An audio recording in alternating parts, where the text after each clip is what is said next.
തപസ്സുകാലമാണ്. ഒത്തിരി ഉപവസിച്ചും പ്രാർത്ഥിച്ചും ശരീരത്തിനെയും മനസ്സിനെയൊക്കെ നമ്മൾ ഒരുക്കുന്ന ആളുകളാണ്.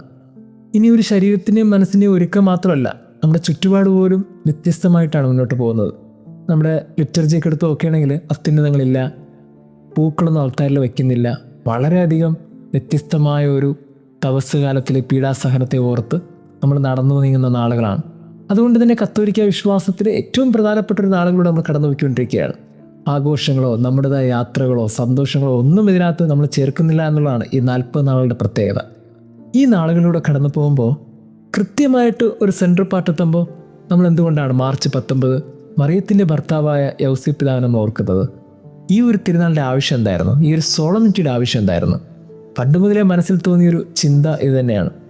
ഇപ്പോൾ കുറച്ചും കൂടി ഈ ചോദ്യത്തിലുള്ള ഉത്തരം കിട്ടുന്നുണ്ട്.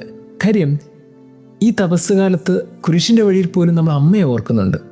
ആ അമ്മ പിന്നാലെ നടന്നതും ആ അമ്മ കുരിശിൻ്റെ ചുവട്ടിൽ നിന്നതും ആ മകൻ അമ്മയെ യോഹന്നാനെ ഏൽപ്പിച്ചു കൊടുത്തൊക്കെ നമ്മൾ ധ്യാനിക്കുന്നുണ്ട്.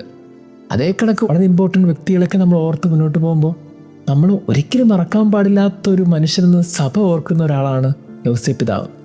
ഈ തപസ്സുകാലത്തിൻ്റെ എല്ലാ സഹനങ്ങൾക്കും ഉപവാസത്തിനും പ്രാർത്ഥനയ്ക്കൊക്കെ ഇടയിൽ നിങ്ങളുടെ മനസ്സിൽ ഈ മനുഷ്യനെ നിങ്ങൾ ഓർക്കാതെ കടന്നു പോകരുത്. അത്രത്തോളം നിങ്ങളുടെ ജീവിതത്തിൽ ഈ മനുഷ്യൻ ചെലുത്തിയ സ്വാധീനം വലുതാണ്. എന്തായിരുന്നു ഈ സ്വാധീനം? ഇത്രയേ ഉള്ളൂ.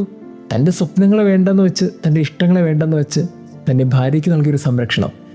ഈ സംരക്ഷണത്തിൽ ഈ മനുഷ്യൻ മറ്റാർക്കൊക്കെ വേണ്ടി ജീവിച്ചതിന് വെളിച്ചത്തിൽ എന്തായി സംഭവിച്ചു ചോദിച്ചാൽ ഇതേ കണക്കാ മകൻ വളർന്നു വന്നു. തൻ്റെ മുമ്പിൽ ഒരു പാപിനിയായ സ്ത്രീ നിൽക്കുമ്പോൾ ഒരു തെറ്റും ചെയ്യാത്ത ഒരു ഭാര്യയെ അയാൾ സംരക്ഷിച്ചുവെങ്കിൽ തെറ്റ് ചെയ്ത ഒരു സ്ത്രീയെ കൂടി സംരക്ഷിക്കാനുള്ള ബാധ്യത ആ കുഞ്ഞിന് അപ്പൻ പറഞ്ഞു കൊടുത്തിട്ടുണ്ട്. ഇങ്ങനെ അമ്മയെ പണ്ട് സംരക്ഷിച്ചതിൻ്റെ കഥ കേട്ട് വളർന്ന് ആ അപ്പൻ്റെ തടലിൽ ജീവിച്ച ഒരു മകന് അങ്ങനെയൊക്കെ ഈ ഭൂമിയിൽ ജീവിക്കാൻ പറ്റുകയുള്ളൂ. പണ്ട് മുതലേ കേട്ടിരുന്ന ഒരു സംഭവം ഇങ്ങനെയാണ്. യേശു ചുമന്ന കുരിശ് ആര് പണിത കുരിശായിരുന്നു? ഒരുപക്ഷെ ആശാരിയായ തൻ്റെ അപ്പൻ പണിത് കൊടുത്ത ഒരു കുരിശായിരുന്നു. ആശാരിപ്പണിക്കാരനായ തൻ്റെ അപ്പൻ പണ്ട് മുതലേ അവനെ ഓർമ്മിച്ച് പഠിപ്പിച്ച കാര്യം കുരിശുമായി ബന്ധപ്പെട്ടാണ്. അങ്ങനെ ഒരു കുരിശിനെ ഇങ്ങനെ ഓർമ്മയിൽ സൂക്ഷിക്കാൻ പഠിപ്പിച്ച് ആ കുരിശിൻ്റെ നീളവും വീതിയൊക്കെ കൃത്യമായി അളന്ന് തൻ്റെ മകനെ ഒരു കുരിശിൻ്റെ പാതയിലേക്ക് ജീവിതത്തിൽ കൈപിടിച്ചുയർത്തിയത് അത് യൗസേപ്പ് പിതാവാണെന്നൊക്കെ പണ്ടൊരു പുസ്തകത്തിൽ വായിച്ചിട്ടുണ്ട്. അങ്ങനെ ഓർമ്മ വെച്ച നാൾ മുതൽ കുരിശിനെ ഓർമ്മിപ്പിച്ച ഒരപ്പൻ പിന്നീട് ആ മകൻ ഗൗരവകരമായ ഒരു സമയത്ത് ജീവിതത്തിലെത്തുമ്പോൾ അപ്പൻ കൂടെ ഇല്ല. പക്ഷേ അയാൾ പഠിപ്പിച്ച നല്ല ഓർമ്മകൾ ഉള്ളിലുണ്ട്. ആ ഓർമ്മയിലാണ് ഈ മകൻ ഇനി കാൽവരിയിൽ കുരിശ് കയറാൻ പോകുന്നത്. ആ കുരിശാണ് അവൻ ചുമക്കാൻ പോകുന്നത്. അങ്ങനെ ഒരു ഓർമ്മപ്പെടുത്തൽ അപ്പൻ്റെ ഓർമ്മയും അപ്പൻ ചുമക്കാനുള്ള ഒരു ദൃഢതയൊക്കെ മകന് നൽകിയിട്ടുണ്ട്. വളർത്തുപിതാവായിട്ട് ഈ ഭൂമിയിൽ ജീവിക്കുന്ന ഒരപ്പൻ ഒരു മകന് നൽകിയ ഏറ്റവും വലിയ കോൺഫിഡൻസ്, എല്ലാ സഹനങ്ങളെയും ചുമക്കാനുള്ളൊരു ധൈര്യം ആ അപ്പൻ കൊടുത്തിട്ടാണ് കടന്നു പോയത്.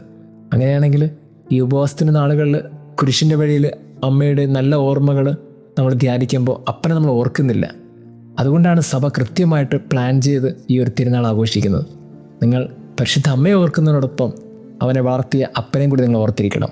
കാര്യം, കുരിശിൻ്റെ വഴിയിൽ ധൈര്യം പകർന്നത് നിഴൽ പോലെ കൂടുന്ന അമ്മ മാത്രമല്ല, ഉള്ളിൽ ബോധ്യങ്ങൾ നൽകി ചുമക്കാൻ ഒരു കുരിശിൻ്റെ പാഠം കുഞ്ഞുനാൾ മുതൽ പഠിപ്പിച്ച അപ്പനും കൂടിയാണ്. ദൈവം നമ്മെ അനുഗ്രഹിക്കട്ടെ.